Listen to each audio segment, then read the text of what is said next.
Hey, what's going on, y'all? It's your boy Chef Drew, and for this Thanksgiving, if you're dreading a dry and bland turkey, well, fear not, because I have a recipe for the most juiciest, flavorful turkey that you can bring to your dinner table. You feel me?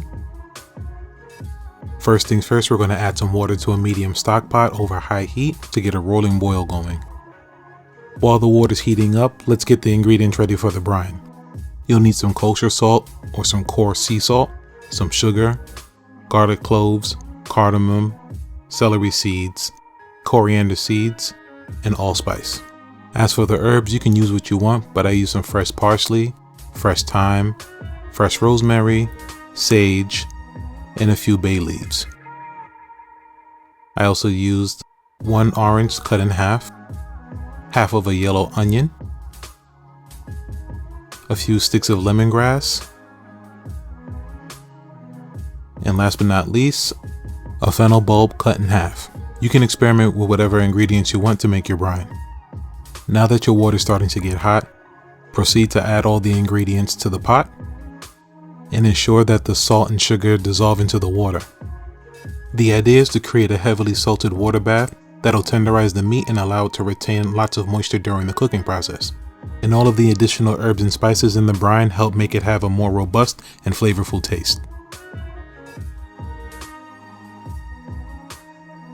After dissolving the salt and sugar and mixing all of the ingredients together in the pot, I placed the lid on top and boiled everything together for 30 minutes to extract as much flavor into the brine before passing it through a fine mesh sieve. Now, if you're a little too excited about making this turkey and accidentally spill some of the brine on the counter like I did, don't even trip. As long as you get about 95% of the brine into a food safe container, you'll be okay. Now, you never want to pour a hot brine over your raw protein, so place a cover or plastic wrap over it and place it in the fridge for a few hours to cool down. Or make your brine with half of the water and then cool it down with the other half of cold water.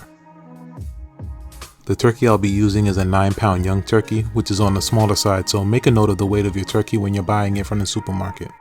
I'm going to spatchcock my turkey to ensure that it cooks evenly. I turn it breast side down and use a pair of kitchen shears to cut on the left and the right side of the backbone and remove it so I can flatten it out.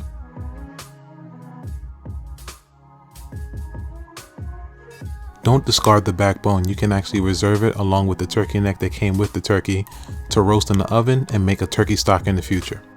Now that your backbone is removed, you're going to turn it back over and press down the middle of the turkey by the breastbone until you hear a crack. Once that's done, you should be able to lay the turkey down flat. This is a brine bag, and it is simply a huge Ziploc bag that you place your protein and brine in to seal during the brining process. I'm going to place my brine bag inside of a medium-sized bowl where I'm going to add my spatchcocked turkey.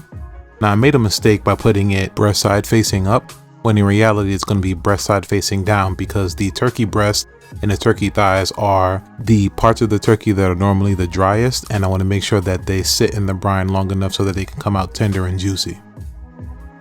Once again, if you're so excited about this process that you're spilling brine all over your counter, it is okay. As long as you have most of it that can submerge the breast in, you can even add a little water to raise the level of brine in the bag. This brine bag was definitely meant for a bigger turkey, so I improvised by gathering the bag in the middle and then using a piece of kitchen twine to tie a knot to make sure that the turkey was submerged in the brine. Now that the turkey is spatchcocked and set in the brine, I'm going to place this bowl in the fridge for 12 hours. 12 hours later, and the turkey is fully brined, but I want to make sure that I wash the outer layer of the turkey and rinse some of that brine off, because it'll be too salty if I cook it like that. The most important part is that it was able to brine for the 12 hours so that the breast and the thighs were tenderized. Now I'm going to take a paper towel and pat dry the excess moisture on the turkey and let it sit on the counter for about an hour so the temperature can increase to ensure even cooking in the oven.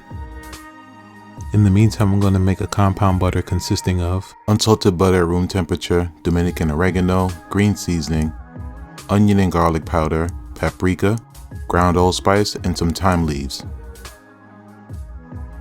Add those ingredients to a small bowl, and you can use a fork or a hand blender to mix everything together until well incorporated.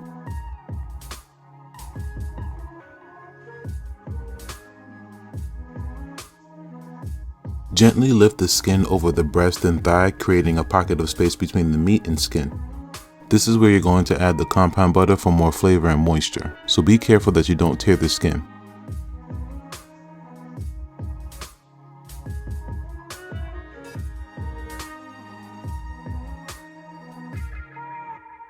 Generously apply the compound butter underneath and on top of the skin of the turkey and reserve about 1/3 cup of the butter to melt in the microwave.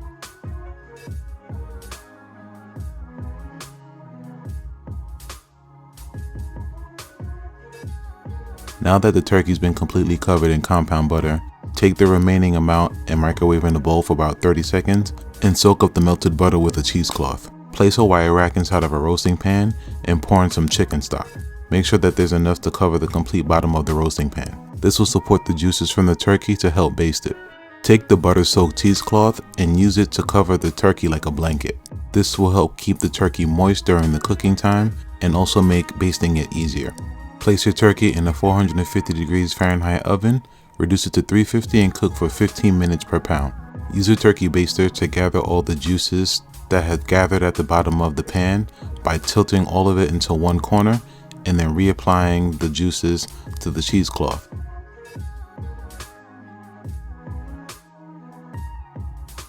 The cheesecloth will redistribute all the juices throughout the turkey evenly and continue to keep it moist and juicy.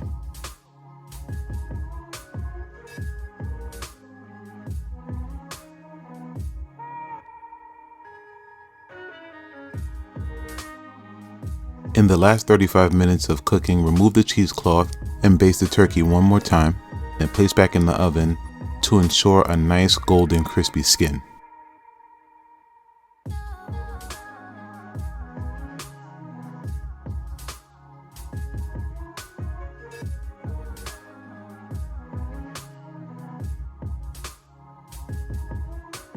Once the cooking time is over, use a meat thermometer to insert into the thickest parts of the breast and the thigh.